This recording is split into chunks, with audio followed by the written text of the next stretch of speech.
খুব ভালো করে বোঝো। আজ আমরা বুঝবো হ্যাজ। হ্যাজ আমরা কোথায় বসাই? হ্যাজ দেখো সবসময় সিঙ্গুলার, মানে যেটা একটা বোঝাবে, মানে যে কোনো একটা জিনিস বোঝালে আমরা হ্যাজ বসাবো সেখানে তার পাশে। যেমন রিনা, রিনা কজন আছে? একজন, একটা মেয়ে, তাই তো। ইট, ইট মানে কি ইহা, মানে একটা জিনিস বোঝাচ্ছে। সি মানে কি সে, সেটাও একজন বোঝায়। তাহলে তারপরে সবসময় কি বসবে? হ্যাজ বসবে।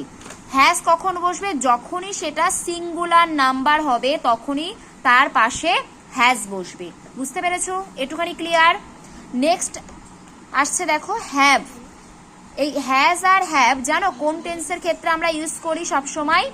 প্রেজেন্ট টেন্সের ক্ষেত্রে, মানে যেটা এখন বোঝায়, অর্থাৎ বর্তমান সময় বোঝায়। তাহলে হ্যাভ আমরা কখন ব্যবহার করি? যখন প্লুরাল, মানে অনেক, অর্থাৎ একের বেশি বোঝাচ্ছে, তখন সেক্ষেত্রে আমরা তারপরে কি ব্যবহার করি বলো?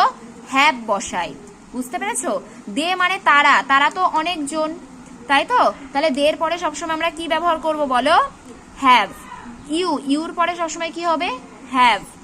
রিনা অ্যান্ড টিনা, এখানে কজন আছে? রিনা অ্যান্ড টিনা, দুজন আছে, একের বেশি জন আছে, তাই তো।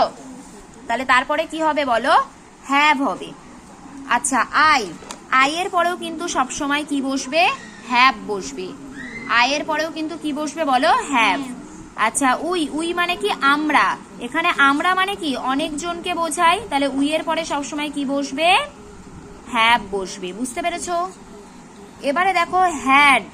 হ্যাড মানে কি?